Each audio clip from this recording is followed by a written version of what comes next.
Assalamualaikum warahmatullahi wabarakatuh. Apa kabar anak-anakku semuanya? Baik ya? Sehat?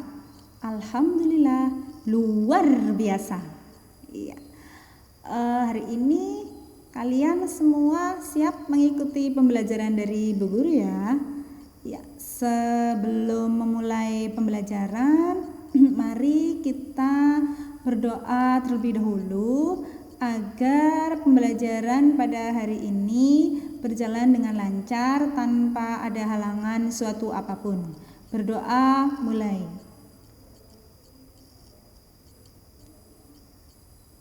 Selesai. Ya. Anak-anakku semuanya, sekarang kita pembelajaran masih lewat daring, tapi walaupun pembelajaran ini kita lewat daring, kita harus tetap sehat, tetap semangat, dan kita harus mempunyai cita-cita yang tinggi ya.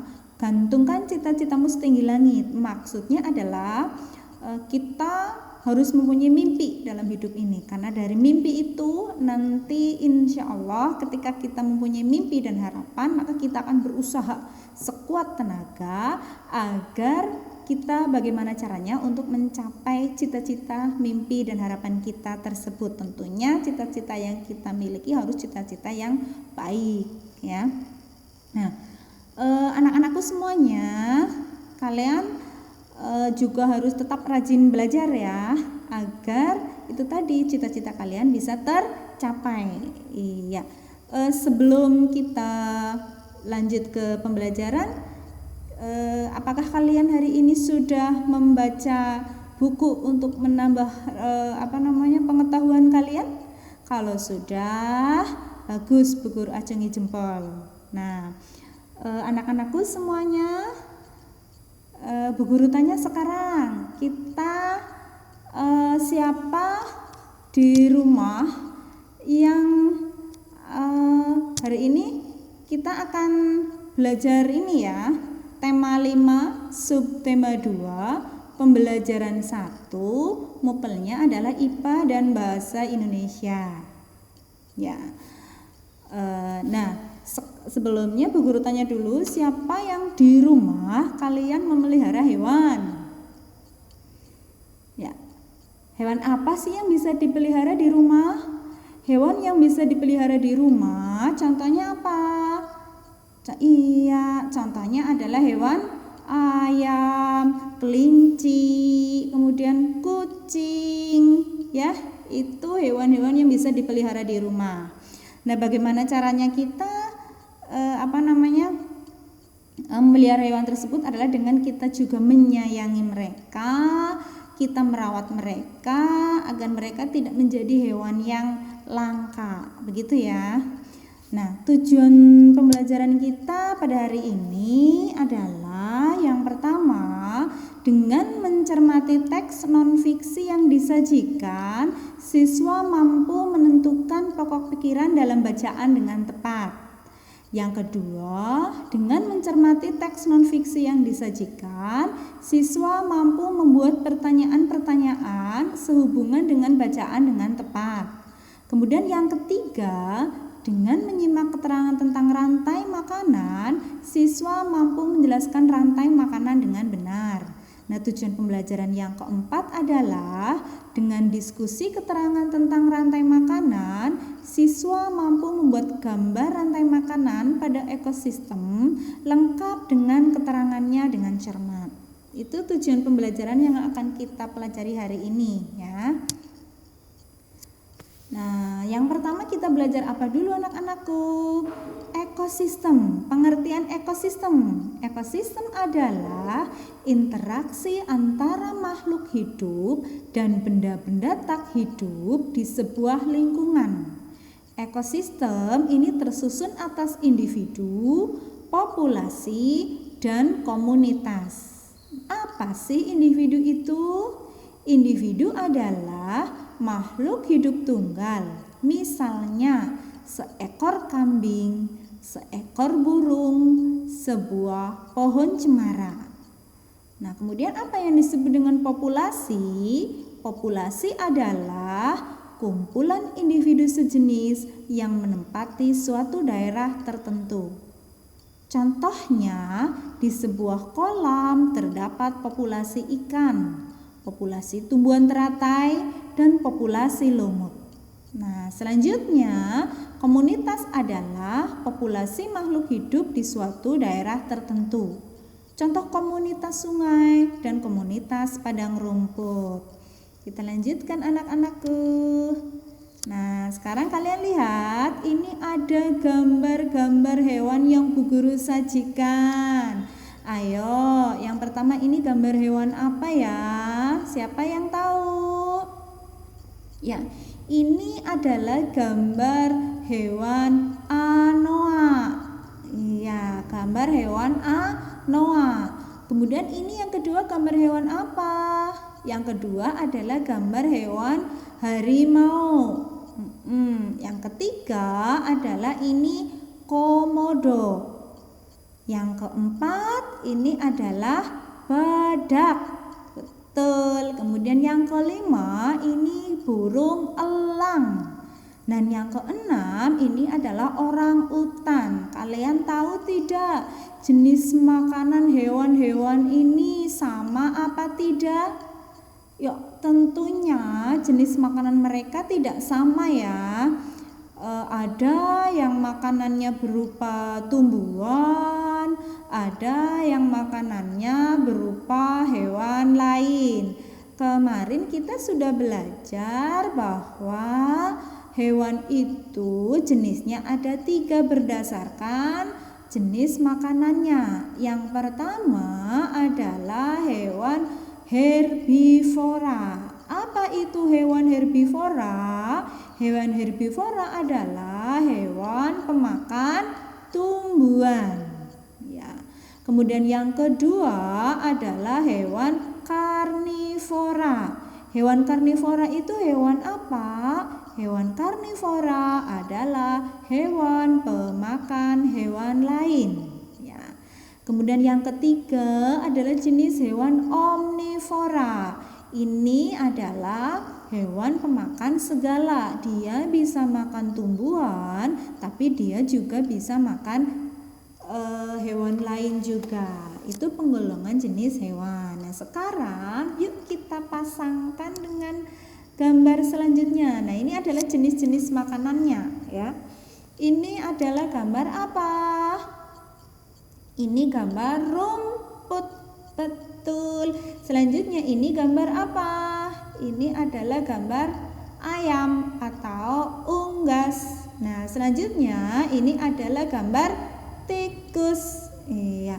Selanjutnya ini adalah gambar pisang ya. Kemudian ini gambar apa? Ini adalah gambar babi hutan. Nah, ini yang terakhir gambar apa? Ini yang terakhir adalah gambar tunas atau daun muda.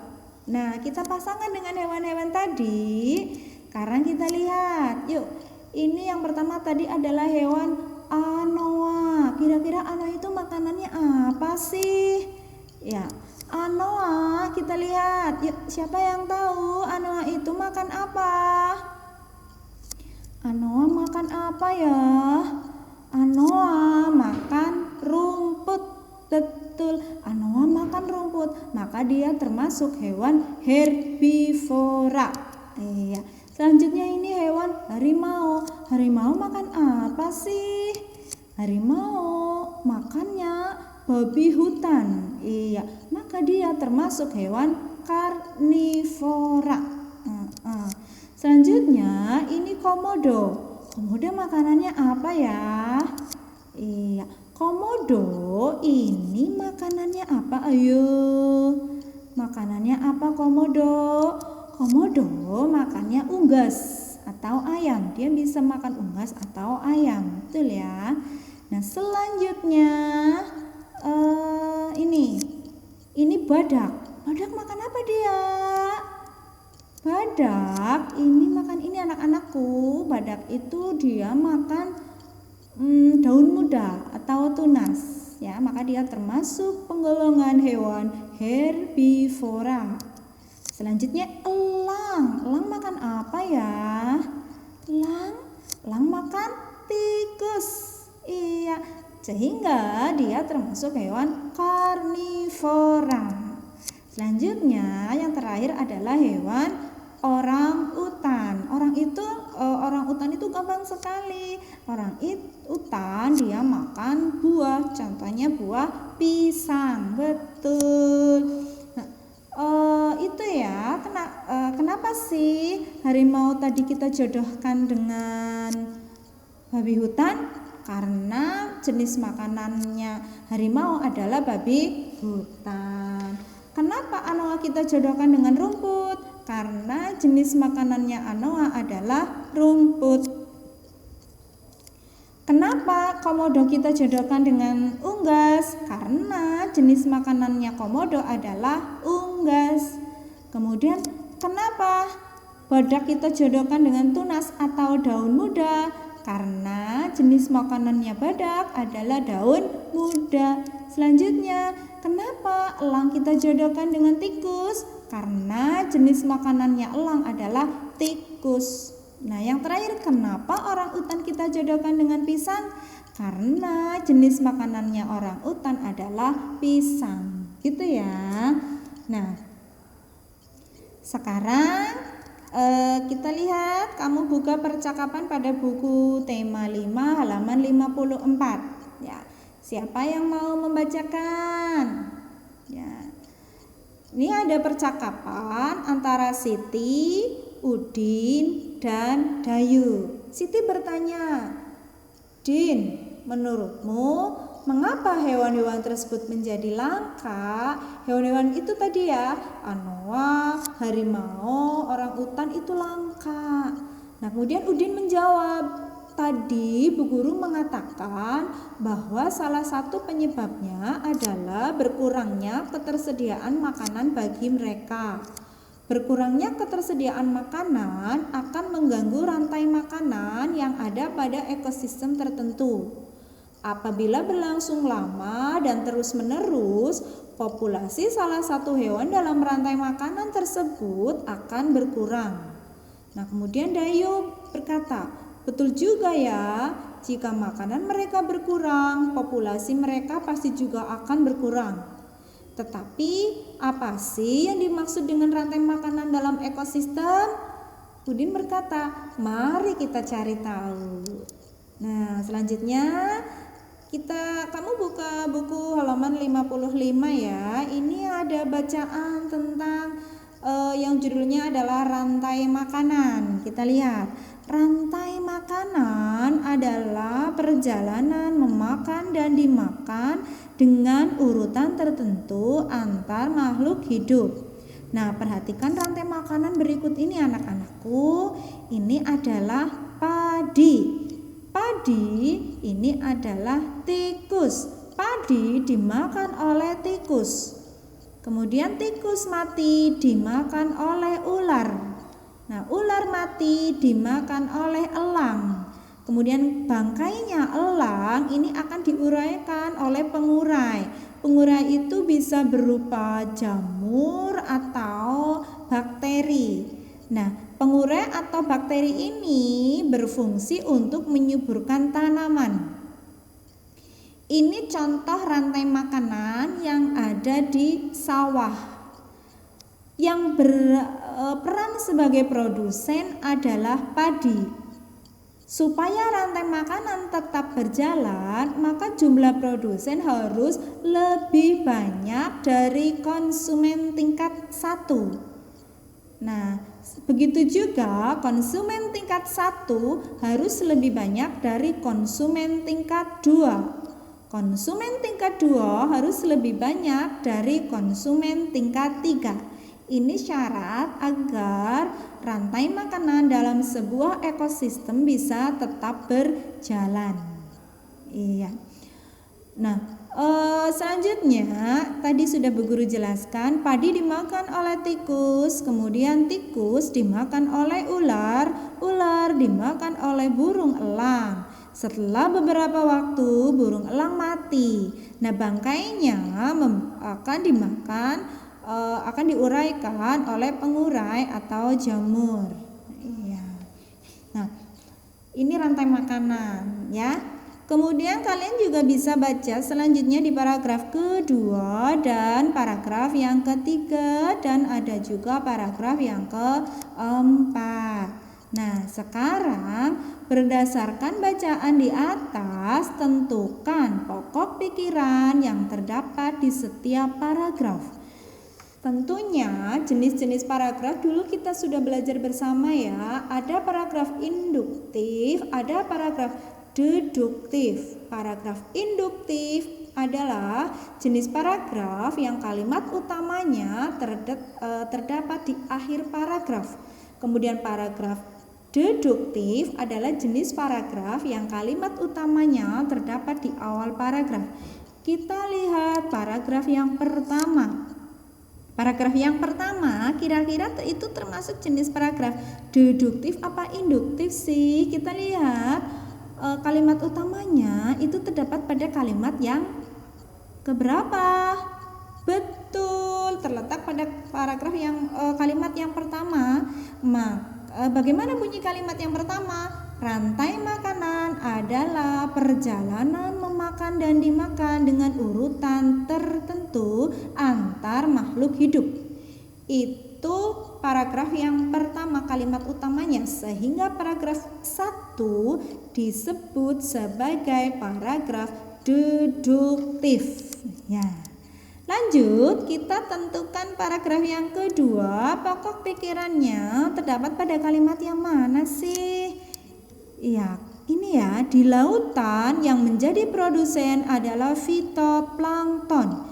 Fitoplankton, iya. Paragraf yang kedua ini juga termasuk jenis paragraf deduktif karena kalimat utamanya terdapat pada kalimat pertama atau di awal paragraf. Kemudian kita lanjut ke paragraf yang ketiga. Itu pokok pikirannya terdapat pada kalimat yang mana? Ini ya, urutan perjalanan memakan dan dimakan dapat berjalan seimbang dan lancar. Iya, itu juga termasuk paragraf deduktif ya. Nah, sebuah paragraf ini pasti ada pokok pikirannya, entah itu terletak di awal paragraf ataupun terletak di akhir paragraf. Yang termasuk pokok pikiran atau kalimat utama atau gagasan utama itu hanya satu kalimat. Kalimat yang lainnya disebut kalimat tambahan. Gitu ya. Kalian sudah bisa cara menentukan pokok pikiran dalam sebuah paragraf. Kita lanjutkan. Anak-anakku, tadi Bu Guru sudah menyebutkan dari bacaan tadi kita sudah belajar contoh rantai makanan yang ada di sawah.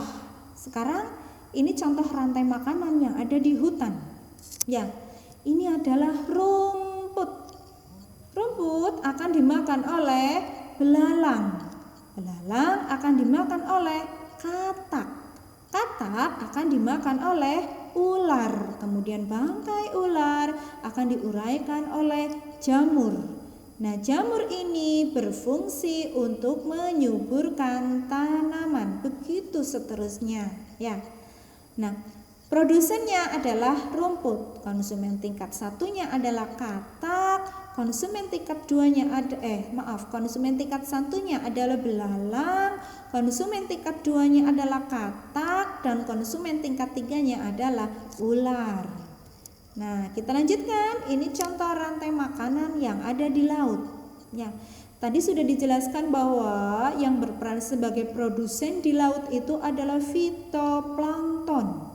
Nah, fitoplankton ini akan menjadi makanannya ikan kecil. Kemudian ikan kecil akan dimakan oleh ikan besar. Nah, ikan besar bangkainya akan diuraikan oleh pengurai. Gitu ya. Produsennya adalah fitoplankton, konsumen tingkat satunya adalah ikan kecil, konsumen tingkat duanya adalah ikan besar. Nah, tugasnya untuk kamu, silakan kamu membuat rantai makanan, ya. Kamu harus bisa membuat rantai makanan dengan benar. Alat-alat apa saja yang dibutuhkan? Gambar tumbuhan, gambar hewan herbivora, gambar hewan karnivora, kertas asturo, lem kertas, penggaris, dan spidol. Bagaimana langkah kegiatannya? Kamu buat rantai makanan dengan menempelkan gambar tersebut di kertas asturo. Kemudian berilah anak panah dan keterangannya dengan menggunakan spidol warna. Nah, selanjutnya buatlah kesimpulan dari kegiatan tersebut. Contohnya seperti ini. Nanti kalian tulis rantai makanan di laut, atau contoh lagi seperti ini, rantai makanan di hutan. Ya, kamu nanti bisa menyebutkan contoh rantai makanan di mana. Nah, ini ya. Ini tugas lagi. Urutkan gambar berikut ini agar membentuk rantai makanan. Ini gambar apa anak-anakku? Ini gambar jamur. Ini gambar apa? Ini gambar rusa. Selanjutnya ini gambar apa? Ini gambar singa. Nah, yang terakhir ini gambar rumput. Kita urutkan bersama yuk agar terbentuk rantai makanan dengan benar. Iya. Yang pertama jelas ini adalah rumput, karena rumput adalah produsen.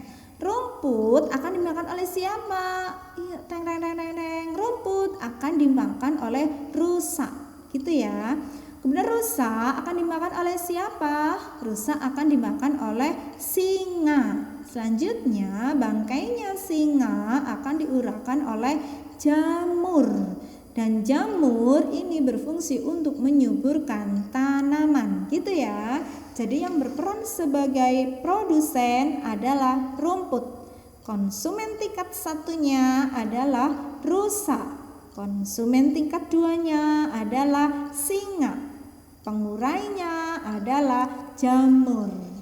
Gitu ya anak-anakku, yang kita pelajari hari ini. Kita belajar tentang rantai makanan. Nah, sekarang Bu Guru punya evaluasi. Nanti kalian kerjakan, hasilnya kalian kirimkan ke grup WA kelas. Nanti kita bahas bersama soal evaluasinya.